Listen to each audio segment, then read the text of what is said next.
If I'm talking about the story of Inkle and Yarico and what that's about, I should begin by saying that it's based on fact. Inkle is a young English merchant on the make who gets shipwrecked somewhere in the Americas. His shipmates are either killed or, in some versions, eaten by the savages.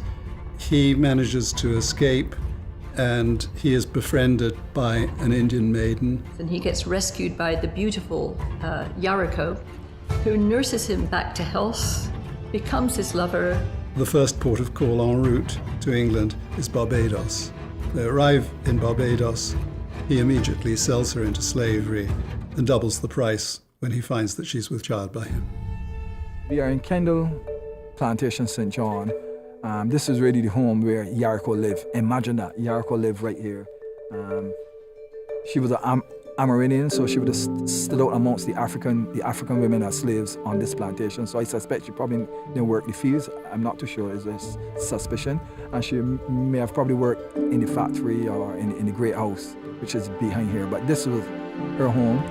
As I say, this was her space. Imagine that, right here we'd be sitting. Yarico probably walked many times, right, you know, and Ligon as well, right, you know, and we are back at this space centuries after. Just look at it. Just take a look.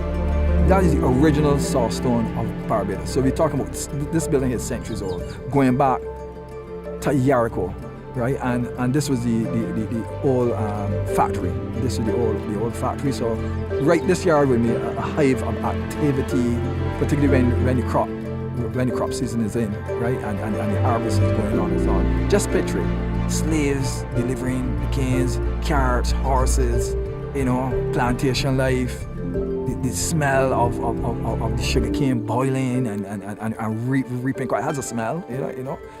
It would be amazing. This yard here, just where we are now, would mean that sort of activity, right, you know. And amongst that would mean an Amerindian, beautiful lady called Yarico. So Yarico is going to be the kind of noble savage. She's a Pocahontas-like character in some ways that people would understand. And Americans love to dramatize the story of Pocahontas during this period. So she has that kind of quality to her. She speaks fluent English. She seems to, in some ways, understand Christian values, or at least be able to implicitly approach Christian values. So she is recognizable as a character who, in some ways, could be redeemed, converted, whitened by an American audience. And if you think about the story, Yarico acts in a manner which is admirable. She saves Inkle's life. She's the wronged character who never does any wrong herself. She's an innocent victim. I mean, at no point does she say, I think we should eat them. I mean, there's no moment in which she really pursues vengeance or anything like that. She is a very Christian character throughout. Of course, later in the 18th century, it was picked up and the opera was created, the poems, the plays, the stories were told, and Yarico, well, Inkle and Yarico became a massive story. You have a story about how does the metropole relate to the colony. You have a story about gender and the vulnerability of women, particularly enslaved women.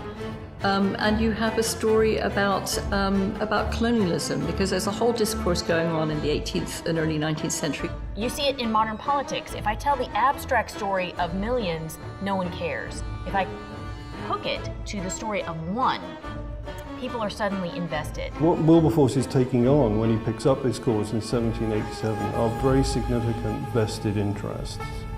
Often the ships were far too full, and a lot of the Africans died during the voyage across the Atlantic.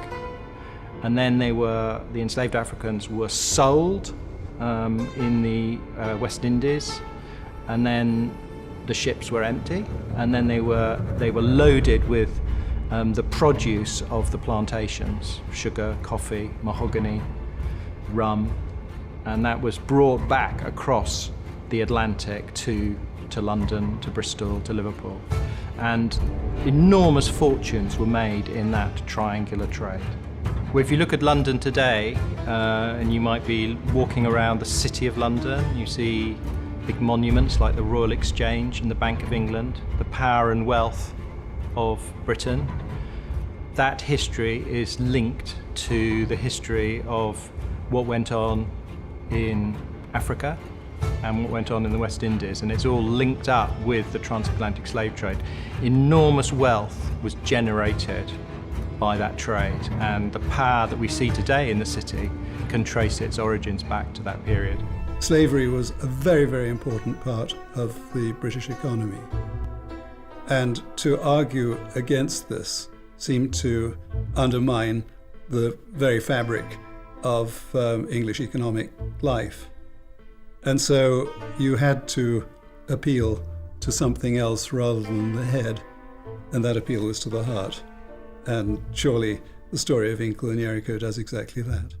I think Inkle and Yarico appeals to the heart because it tells a personal story, and it manages to take a significant issue but render it through the lens of a really heartbreaking experience of betrayal.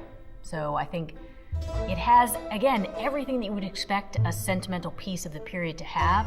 It invokes all of those tropes, but it works. But there are something like 36 million people in the world in slavery, is our best conservative estimate.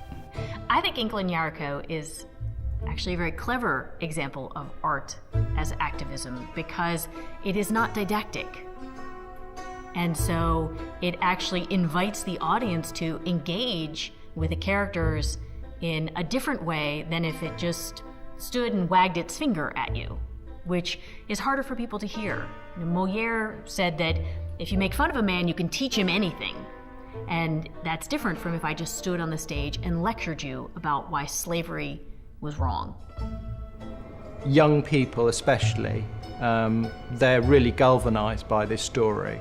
They don't want to see it's repeated. They want to fight against racism that's still very prevalent in our society. And it's one of the things I think we're all the people in academia and people outside are struggling with or exploring, perhaps that's a better word, this notion of how we could use the arts more broadly to repair historic wrongs. And I think we can tell a lot of stories which appeal to people's intellect, but it's that emotional engagement, I think, which gets the resonance, which will often lead then to people to engage politically and as citizens. And I think that's the fundamentally valuable thing whenever artists engage in this struggle, and indeed in any social struggle. One of the best ways to do this is through school workshops in terms of helping change the future of slavery. And the reason why is that, and I've had the very happy experience of watching this firsthand for many years. There's no abolitionist in the world as fiery and committed as a 14-year-old. They don't rationalize this. They don't pick it apart. They don't think up reasons why it might be inconvenient to be against slavery. Young people confront this issue and catch on fire. When children change, societies change. And when children change, the future changes as well.